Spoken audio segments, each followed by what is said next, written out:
Our Mutual Friend by Charles Dickens. Book 1, The Cup and the Lip. Chapter 4, The R. Wilfer Family. Reginald Wilfer is a name with rather a grand sound, suggesting on first acquaintance brasses in country churches, scrolls in stained-glass windows, and generally the De Wilfers who came over with the Conqueror. For it is a remarkable fact in genealogy that no de-any-ones ever came over with anybody else.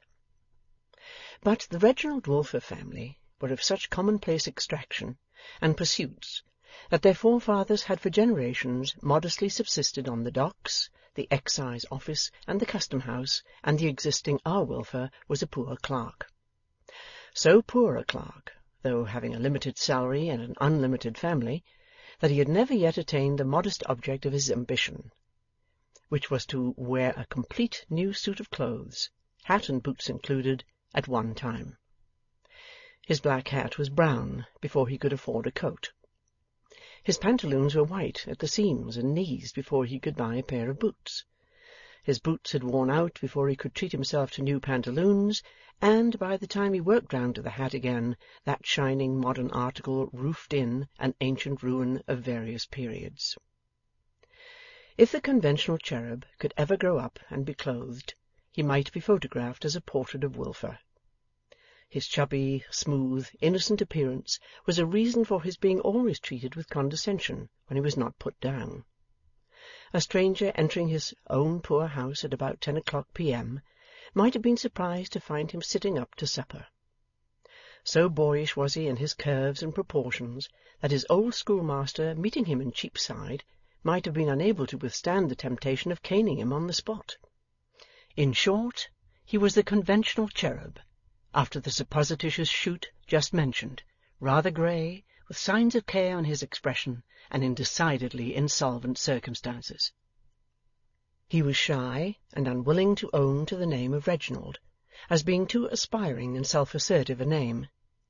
In his signature he used only the initial R, and imparted what it really stood for to none but chosen friends under the seal of confidence. Out of this the facetious habit had arisen in the neighbourhood surrounding Mincing Lane of making Christian names for him of adjectives and participles, beginning with R. Some of these were more or less appropriate, as rusty, retiring, ruddy, round, ripe, ridiculous, ruminative. Others derived their point from their want of application, as raging, rattling, roaring, raffish. But his popular name was Rumty, which in a moment of inspiration had been bestowed upon him by a gentleman of convivial habits connected with the drug markets, as the beginning of a social chorus, his leading part in the execution of which had led this gentleman to the Temple of Fame, and of which the whole expressive burden ran, Rumty-iddity, row-dow-dow, sing toodly-teedly, bow-wow-wow. Thus he was constantly addressed, even in minor notes on business, as Dear Rumty, in answer to which he sedately signed himself, Yours truly, R. Wilfer. He was clerk in the drug-house of Chicksey, Veneering, and Stobbles.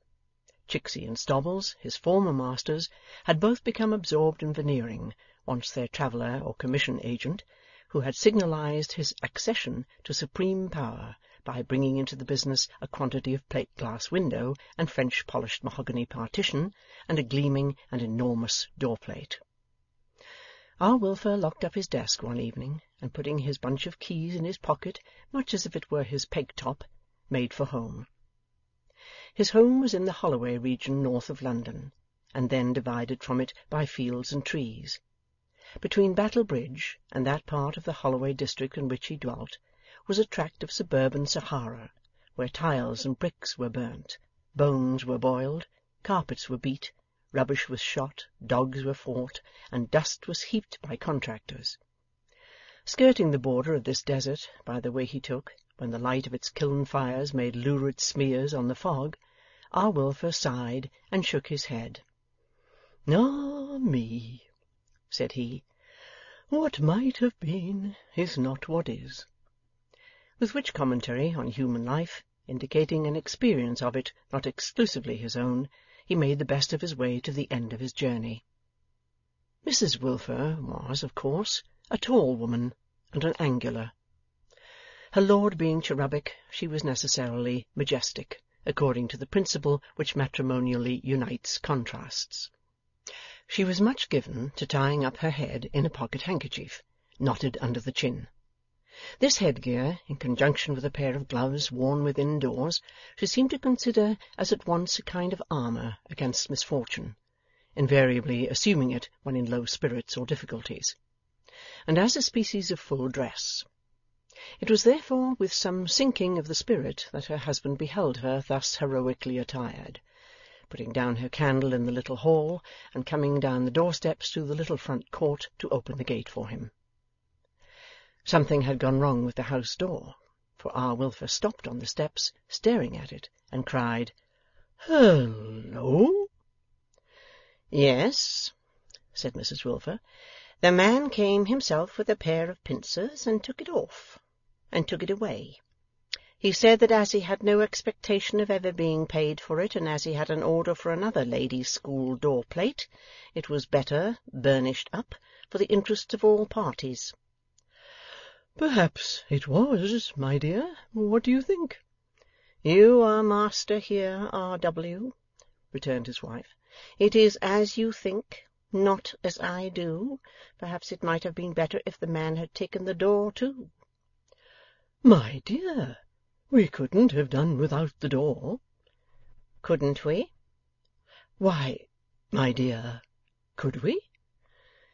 "It is as you think, R. W., not as I do." With those submissive words, the dutiful wife preceded him down a few stairs to a little basement front room, half kitchen, half parlour, where a girl of about 19, with an exceedingly pretty figure and face, but with an impatient and petulant expression both in her face and in her shoulders, which in her sex at her age are very expressive of discontent, sat playing draughts with a younger girl, who was the youngest of the house of Wilfer. Not to encumber this page by telling off the Wilfers in detail, and casting them up in the gross, it is enough for the present that the rest were what is called out in the world, in various ways, and that they were many. So many, that when one of his dutiful children called in to see him, R. Wilfer generally seemed to say to himself, after a little mental arithmetic, "Oh, here's another of 'em," before adding aloud, "Howdy-do, John," or Susan, as the case might be. "Well, Piggy-wiggies," said R. W., "howdy-do to-night? What I was thinking of, my dear," to Mrs. Wilfer, already seated in a corner with folded gloves, "was that as we have let our first floor so well, and as we have now no place in which you could teach pupils, even if pupils—" "The milkman said he knew of 2 young ladies of the highest respectability who were in search of a suitable establishment, and he took a card," interposed Mrs. Wilfer, with severe monotony, as if she were reading an Act of Parliament aloud. "Tell your father whether it was last Monday, Bella." "But we never heard any more of it, Ma," said Bella, the elder girl. "In addition to which, my dear," her husband urged, "if you have no place to put 2 young persons into—" "Pardon me," Mrs. Wilfer again interposed. "They were not young persons. 2 young ladies of the highest respectability. Tell your father, Bella, whether the milkman said so." "My dear, it is the same thing." "No, it is not," said Mrs. Wilfer, with the same impressive monotony. "Pardon me." "I mean, my dear, it is the same thing as to space. As to space. If you have no space in which to put 2 youthful fellow creatures, however eminently respectable, which I do not doubt, where are those youthful fellow creatures to be accommodated? I carry it no further than that, and solely looking at it," said her husband, making the stipulation at once in a conciliatory, complimentary, and argumentative tone, "as I am sure you will agree, my love, from a fellow-creature point of view, my dear." "I have nothing more to say," returned Mrs. Wilfer, with a meek renunciatory action of her gloves. "It is as you think, R.W., not as I do." Here the huffing of Miss Bella, and the loss of 3 of her men at a swoop, aggravated by the coronation of an opponent, led to that young lady's jerking the draught-board and pieces off the table, which her sister went down on her knees to pick up. "Poor Bella," said Mrs. Wilfer. "And poor Lavinia, perhaps, my dear," suggested R.W. "Pardon me," said Mrs. Wilfer. "No." It was one of the worthy woman's specialities that she had an amazing power of gratifying her splenetic or worldly-minded humours by extolling her own family, which she thus proceeded, in the present case, to do. "No, R.W. Lavinia has not known the trial that Bella has known. The trial that your daughter Bella has undergone is perhaps without a parallel, and has been borne, I will say, nobly.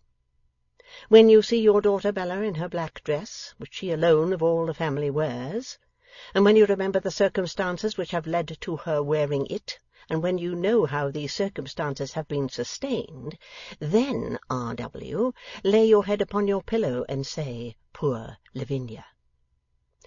Here Miss Lavinia, from her kneeling situation under the table, put in that she didn't want to be poored by Pa, or anybody else.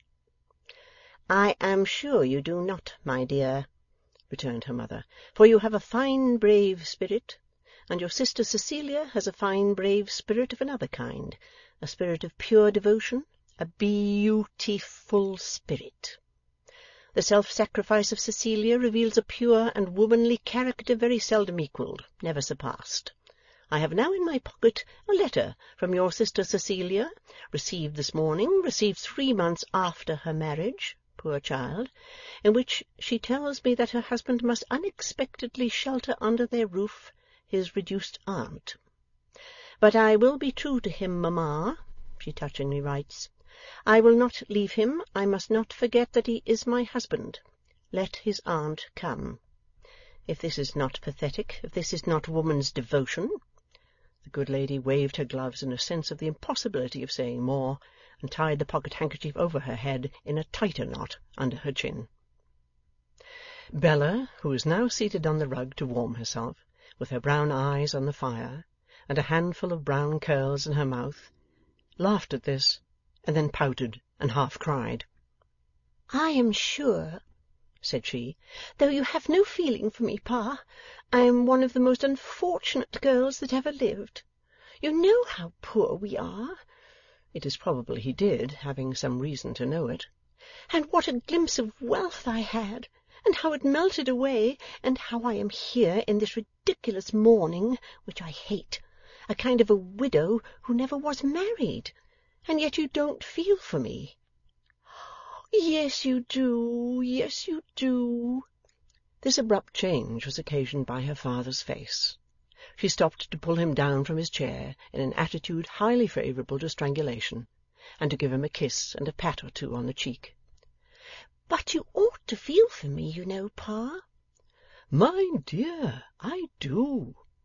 "Yes, and I say you ought to. If they had only left me alone and told me nothing about it, it would have mattered much less. But that nasty Mr. Lightwood feels it his duty, as he says, to write and tell me what is in reserve for me, and then I am obliged to get rid of George Sampson." Here Lavinia, rising to the surface with the last draughtman rescued, interposed. "You never cared for George Sampson, Bella."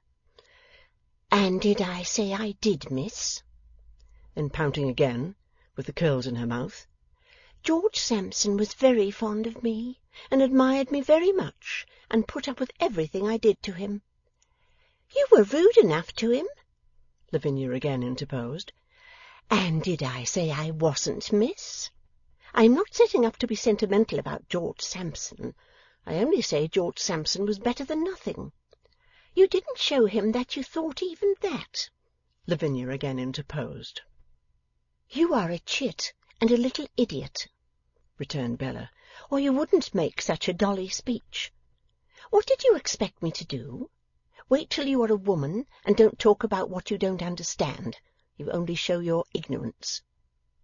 Then whimpering again, and at intervals biting the curls, and stopping to look how much was bitten off. "It's a shame. There never was such a hard case. I shouldn't care so much if it wasn't so ridiculous. It was ridiculous enough to have a stranger coming over to marry me, whether he liked it or not. It was ridiculous enough to know what an embarrassing meeting it would be, and how we never could pretend to have an inclination of our own, either of us. It was ridiculous enough to know I shouldn't like him. How could I like him? Left to him in a will, like a dozen spoons, with everything cut and dried beforehand like orange chips. Talk of orange flowers, indeed! I declare again it's a shame. Those ridiculous points would have been smoothed away by the money, for I love money, and want it dreadfully. I hate to be poor, and we are degradingly poor, offensively poor, miserably poor, beastly poor. But here I am, left with all the ridiculous parts of the situation remaining, and added to them all this ridiculous dress. And if the truth was known, when the Harmon murder was all over the town, and people were speculating on its being suicide, I dare say those impudent wretches at the clubs and places made jokes about the miserable creatures having preferred a watery grave to me. It's likely enough they took such liberties. I shouldn't wonder. I declare it's a very hard case indeed, and I'm a most unfortunate girl. The idea of being a kind of a widow, and never having been married! And the idea of being as poor as ever after all, and going into black besides for a man I never saw, and should have hated as far as he was concerned if I had seen. The young lady's lamentations were checked at this point by a knuckle-knocking at the half-open door of the room. The knuckle had knocked 2 or 3 times already, but had not been heard. "Who is it?" said Mrs. Wilfer in her Act of Parliament manner. "Enter." A gentleman coming in, Miss Bella, with a short and sharp exclamation, scrambled off the hearthrug and massed the bitten curls together in their right place on her neck. "The servant girl had her key in the door as I came up, and directed me to this room, telling me I was expected. I'm afraid I should have asked her to announce me." "Pardon me," returned Mrs. Wilfer. "Not at all. 2 of my daughters. R.W. This is the gentleman who has taken your first floor. He was so good as to make an appointment for tonight, when you would be at home." A dark gentleman, 30 at the utmost, an expressive, one might say handsome face, a very bad manner, in the last degree constrained, reserved, diffident, troubled. His eyes were on Miss Bella for an instant, and then looked at the ground as he addressed the master of the house. "Seeing that I am quite satisfied, Mr. Wilfer, with the rooms, and with their situation, and with their price, I suppose a memorandum between us of 2 or 3 lines and a payment down will bind the bargain? I wish to send in furniture without delay." 2 or 3 times during this short address the cherub addressed had made chubby motions towards a chair. The gentleman now took it, laying a hesitating hand on a corner of the table, and with another hesitating hand lifting the crown of his hat to his lips and drawing it before his mouth. "The gentleman, R.W.," said Mrs. Wilfer, "proposes to take your apartments by the quarter. A quarter's notice on either side." "Shall I mention, sir," insinuated the landlord, expecting it to be received as a matter of course, "the form of a reference?" "I think," returned the gentleman after a pause, "that a reference is not necessary. Neither, to say the truth, is it convenient, for I am a stranger in London. I require no reference from you, and perhaps, therefore, you will require none from me. That will be fair on both sides. Indeed, I show the greater confidence of the 2, for I will pay in advance whatever you please, and I am going to trust my furniture here. Whereas, if you were in embarrassed circumstances, this is merely supposititious." Conscience causing R. Wilfer to colour, Mrs. Wilfer from a corner (she always got into stately corners) came to the rescue with a deep-toned "Perfectly." Why, then, I might lose it. Well, observed R. Wilfer cheerfully, money and goods are certainly the best of references. Do you think they are the best, Pa? Asked Miss Bella in a low voice, and without looking over her shoulder as she warmed her foot on the fender. Among the best, my dear. I should have thought myself it was so easy to add the usual kind of one, said Bella with a toss of her curls. The gentleman listened to her with a face of marked attention, though he neither looked up nor changed his attitude. He sat, still and silent, until his future landlord accepted his proposals and brought writing materials to complete the business. He sat, still and silent, while the landlord wrote. When the agreement was ready in duplicate, the landlord having worked at it like some cherubic scribe in what is conventionally called a doubtful, which means a not at all doubtful, old master. It was signed by the contracting parties, Bella looking on as scornful witness. The contracting parties were R. Wilfer and John Rokesmith, Esquire. When it came to Bella's turn to sign her name, Mr. Rokesmith, who was standing as he had sat with a hesitating hand upon the table, looked at her stealthily, but narrowly. He looked at the pretty figure bending down over the paper, and saying, "Where am I to go, Pa? Here, in this corner?" He looked at the beautiful brown hair shading the coquettish face. He looked at the free dash of the signature, which was a bold one for a woman's, and then they looked at one another. "Much obliged to you, Miss Wilfer." "Obliged?" "I have given you so much trouble." "Signing my name? Yes, certainly. But I am your landlord's daughter, sir." As there was nothing more to do but pay 8 sovereigns in earnest of the bargain, pocket the agreement, appoint a time for the arrival of his furniture and himself, and go, Mr. Rokesmith did that, as awkwardly as it might be done, and was escorted by his landlord to the outer air. When R. Wilfer returned, candlestick in hand, to the bosom of his family, he found the bosom agitated. "Pa," said Bella, "we have got a murderer for a tenant." "Pa," said Lavinia, "we have got a robber." "To see him unable for his life to look anybody in the face," said Bella, "there never was such an exhibition." "My dears," said their father, "he is a diffident gentleman, and I should say particularly so in the society of girls of your age."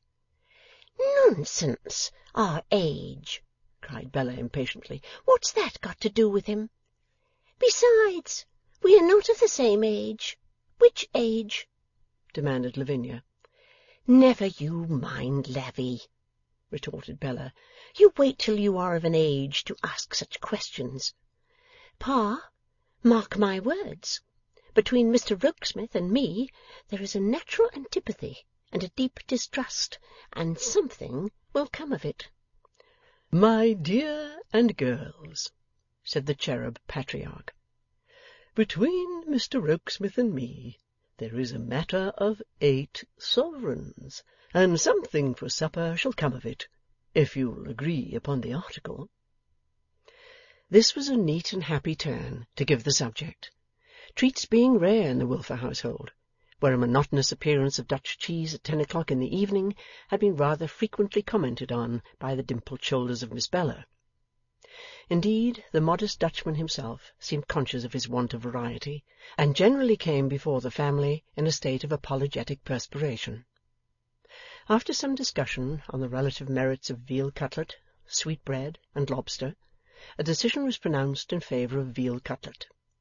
Mrs. Wilfer then solemnly divested herself of her handkerchief and gloves as a preliminary sacrifice to preparing the frying-pan, and R. W. himself went out to purchase the viand. He soon returned, bearing the same in a fresh cabbage-leaf, where it coyly embraced a rasher of ham. Melodious sounds were not long in rising from the frying-pan on the fire, or in seeming, as the firelight danced in the mellow holes of a couple of full bottles on the table, to play appropriate dance-music. The cloth was laid by Lavvy, Bella, as the acknowledged ornament of the family, employed both her hands in giving her hair an additional wave, while sitting in the easiest chair, and occasionally threw in a direction touching the supper, as, "Very brown, Ma," or to her sister, "Put the salt cellar straight, miss, and don't be a dowdy little puss." Meantime, her father, chinking Mr Rokesmith's gold as he sat expectant between his knife and fork, remarked that 6 of those sovereigns came just in time for their landlord, and stood them in a little pile on the white tablecloth to look at. "I hate our landlord," said Bella.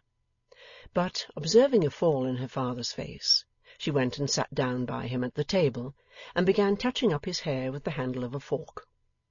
It was one of the girl's spoilt ways to be always arranging the family's hair, perhaps because her own was so pretty, and occupied so much of her attention. "You deserve to have a house of your own, don't you, poor Pa?" "I don't deserve it better than another, my dear." "At any rate, I, for one, want it more than another," said Bella, holding him by the chin as she stuck his flaxen hair on end. "And I grudge this money going to the monster that swallows up so much, when we all want everything.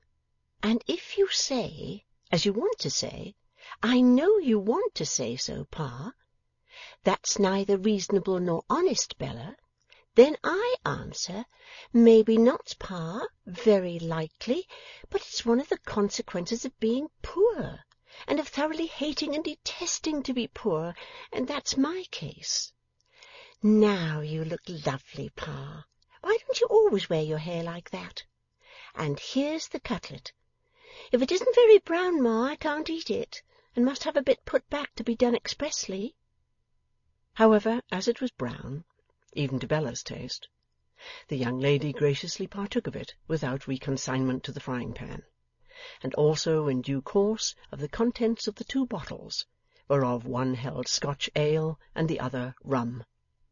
The latter perfume, with the fostering aid of boiling water and lemon peel, diffused itself throughout the room, and became so highly concentrated around the warm fireside, that the wind passing over the house roof must have rushed off charged with a delicious whiff of it, after buzzing like a great bee at that particular chimney-pot. "Pa," said Bella, sipping the fragrant mixture and warming her favourite ankle, "when old Mr. Harmon made such a fool of me, not to mention himself, as he is dead, what do you suppose he did it for?" "Impossible to say, my dear. As I have told you time out of number since his will was brought to light, I doubt if I ever exchanged 100 words with the old gentleman. If it was his whim to surprise us, his whim succeeded, for he certainly did it." "And I was stamping my foot and screaming when he first took notice of me, was I?" said Bella, contemplating the ankle before mentioned. "You were stamping your little foot, my dear, and screaming with your little voice, and laying into me with your little bonnet, which you had snatched off for the purpose," returned her father, as if the remembrance gave a relish to the rum. "You were doing this one Sunday morning when I took you out, because I didn't go the exact way you wanted, when the old gentleman, sitting on a seat near, said, 'That's a nice girl, that's a very nice girl, a promising girl.' And so you were, my dear." "And then he asked my name, did he, Pa?" "Then he asked your name, my dear, and mine, and on another Sunday mornings, when we walked his way, we saw him again, and really, that's all." As that was all the rum and water too, or, in other words, as R. W. delicately signified that his glass was empty, by throwing back his head and standing the glass upside down on his nose and upper lip, it might have been charitable in Mrs. Wilfer to suggest replenishment, but that heroine briefly suggesting bedtime instead, the bottles were put away, and the family retired. She cherubically escorted, like some severe saint in a painting, or merely human matron allegorically treated. "And by this time to-morrow," said Lavinia, when the two girls were alone in their room. "We shall have Mr. Rokesmith here, and shall be expecting to have our throats cut." "You needn't stand between me and the candle for all that," retorted Bella. "This is another of the consequences of being poor. The idea of a girl with a really fine head of hair having to do it by one flat candle and a few inches of looking-glass." "You caught George Sampson with it, Bella, bad as your means of dressing it are." "You low little thing! Caught George Sampson with it! Don't talk about catching people, miss, till your own time for catching, as you call it, comes." "Perhaps it has come," muttered Lavvy with a toss of her head. "What did you say?" asked Bella very sharply. "What did you say, miss?" Lavvy declining equally to repeat or to explain, Bella gradually lapsed over her hairdressing into a soliloquy on the miseries of being poor, as exemplified in having nothing to put on, nothing to go out in, nothing to dress by, only a nasty box to dress at instead of a commodious dressing-table, and being obliged to take in suspicious lodgers. On the last grievance, as her climax, she laid great stress, and might have laid greater had she known that if Mr. Julius Handford had a twin brother upon earth, Mr. John Rokesmith was the man. End of Book 1, Chapter 4.